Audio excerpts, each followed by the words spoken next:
Assalamualaikum warahmatullahi wabarakatuh. Bagaimana kabarnya hari ini? Pasti sehat bukan? Kali ini kita akan belajar tentang dasar-dasar elektronika, di mana kita akan belajar tentang wawasan elektronika. Perlu kita ketahui bahwasannya elektronika adalah ilmu yang mempelajari tentang alat listrik arus lemah yang dioperasikan dengan cara mengontrol aliran elektron atau partikel bermuatan listrik dalam suatu alat seperti komputer, peralatan elektronik, termokopel, semikonduktor, dan masih banyak lainnya. Nah, alat-alat yang menggunakan dasar kerja elektronika disebut dengan peralatan elektronik atau electronic device. Contohnya, tabung sinar katoda, radio, televisi, perekam kaset video, perekam VCD, perekam DVD, kamera video, kamera digital, komputer pribadi desktop, komputer laptop, PDA, robot, dan smart card. Selanjutnya, komponen-komponen pada elektronika dasar terdiri dari komponen aktif serta komponen pasif. Komponen aktif terdiri dari transistor, dioda, dan IC. Sedangkan komponen pasif terdiri dari resistor, kapasitor, dan induktor. 2. Jenis dan manfaat. Yang pertama, resistor. Resistor disebut juga dengan tahanan atau hambatan, berfungsi untuk menghambat arus listrik yang melewatinya. Satuan dari resistor adalah ohm. Resistor terbagi menjadi dua, yaitu resistor tetap dan resistor variabel. Di bawah ini adalah gambar dari resistor tetap. Resistor tetap memiliki nilai hambatannya tetap. Nilai hambatan ini ditentukan oleh tebal dan panjangnya suatu lintasan karbon. Selanjutnya, resistor variabel. Berikut adalah gambar dari resistor variabel. Resistor variabel disebut juga potentiometer yang memiliki nilai hambatan berubah-ubah. Resistor variabel atau potentiometer yang termasuk ke dalamnya adalah KSN, resistor LDR, dan VDR. Cara menentukan kode warna pada sebuah resistor. Kode warna pada resistor menyatakan harga, resistansi, dan toleransi. Semakin kecil harga toleransi suatu resistor, maka semakin baik. Selanjutnya adalah kondensator atau yang disebut dengan kapasitor. Merupakan suatu alat yang dapat menyimpan energi di dalam medan listrik dengan cara mengumpulkan ketidakseimbangan internal dari muatan listrik. Kondensator memiliki satuan yang disebut farad. Selanjutnya, fungsi utama kapasitor. Yang pertama sebagai penyaring atau filter pada rangkaian regulator DC atau power supply untuk meminimalisir tegangan ripple AC yang masih tersisa. Yang kedua, sebagai pembangkit pulsa atau frekuensi dalam rangkaian osilator. Yang ketiga, sebagai penggeser fasa. Serta yang keempat sebagai coupling, yakni penghubung antara dua buah rangkaian elektronika. Dan yang terakhir adalah dapat digunakan untuk mencegah percikan bunga api yang dapat terjadi pada saklar.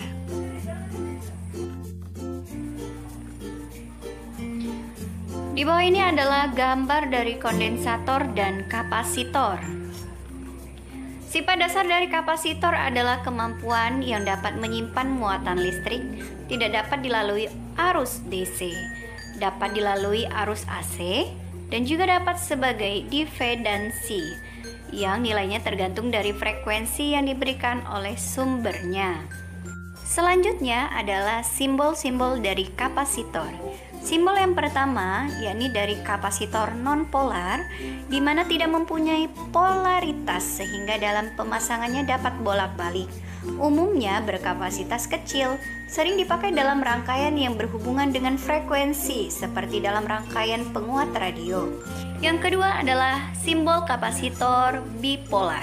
Mempunyai dua polaritas yaitu positif dan negatif sehingga dalam pemasangannya tidak boleh terbalik, berkapasitas besar dan bisa dipakai sebagai filter dalam rangkaian. Yang C, simbol variabel kondensator. Tidak memiliki polaritas tetapi nilai kapasitasnya dapat diatur secara manual. Sering digunakan dalam rangkaian radio untuk mengatur frekuensi. Istilah lain dari variabel kapasitor adalah VARCO, variabel kondensator.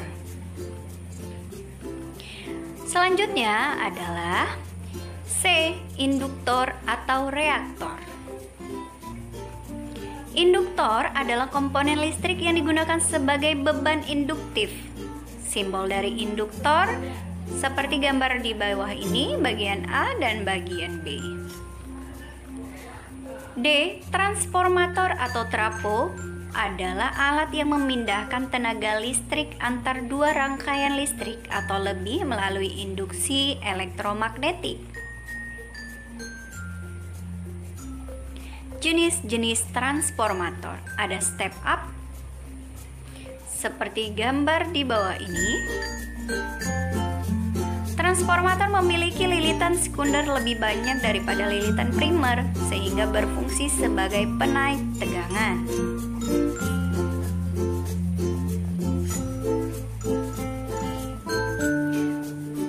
Biasanya ditemui pada pembangkit tenaga listrik sebagai penaik tegangan yang dihasilkan oleh generator menjadi tegangan tinggi yang digunakan dalam transmisi. Yang kedua adalah step down. Memiliki lilitan sekunder lebih sedikit daripada lilitan primer sehingga berfungsi sebagai penurun tegangan. Transformator jenis ini ditemui dalam adaptor AC/DC. 3.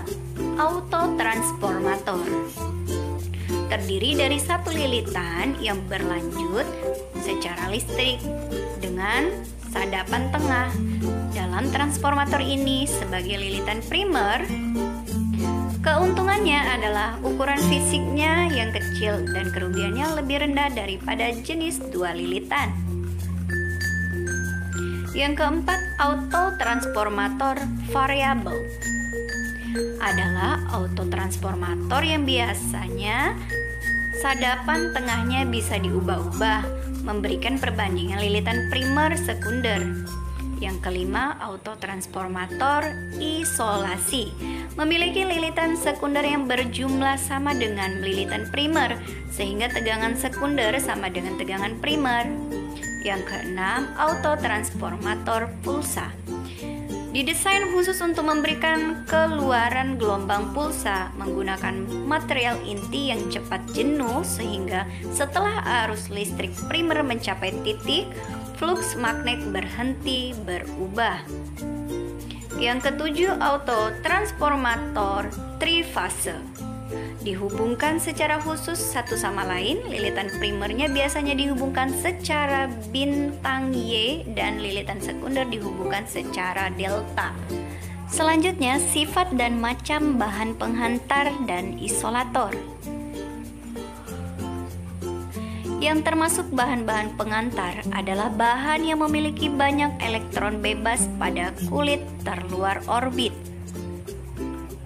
Bahan pengantar memiliki sifat-sifat penting yaitu daya hantar listrik, koefisien temperatur tambahan, daya hantar panas, daya tegangan tarik, timbulnya daya elektromotoris termo. Bahan yang memiliki banyak elektron bebas pada kulit terluar orbit.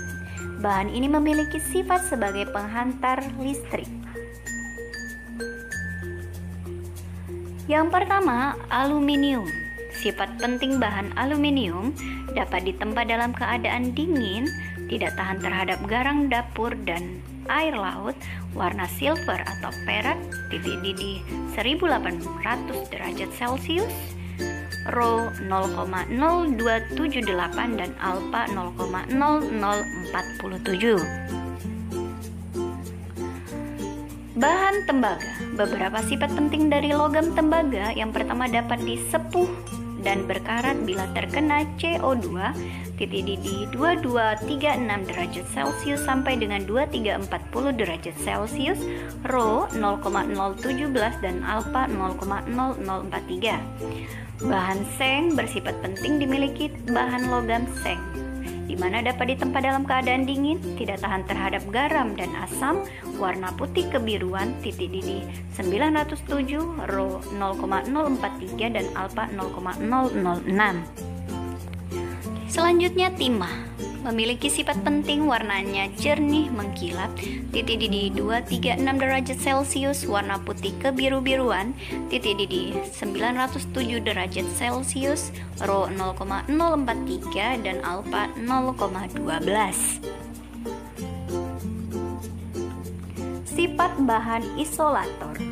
Bahan yang disebut sebagai bahan isolator adalah bahan dielektrik.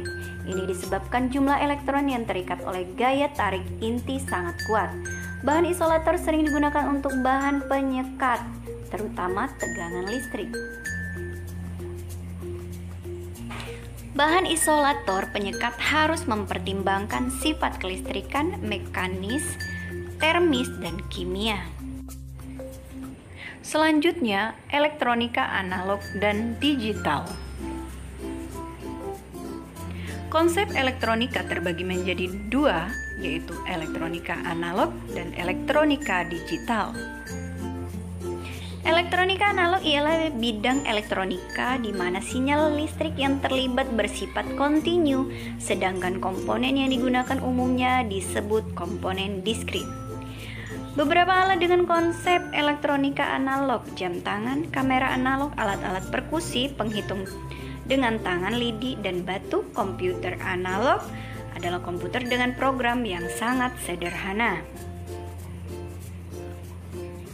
Kelebihan teknologi analog yaitu tidak mudah dimakan usia, biaya yang digunakan murah, dan hasil yang didapatkan dapat diuji ketepatannya. Kekurangan teknologi analog yaitu tidak efisiensi, lambat pemakaiannya.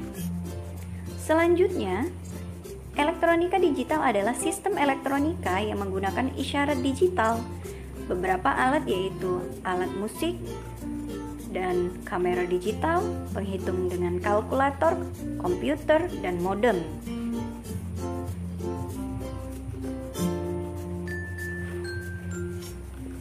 Kelebihan elektronik digital memberikan kemudahan dalam penggunaan, error selalu dapat dikoreksi, memproduksi data terbatas. Selanjutnya adalah kekurangan teknologi digital, malas berpikir, tidak tahan lama, memerlukan sinkronisasi.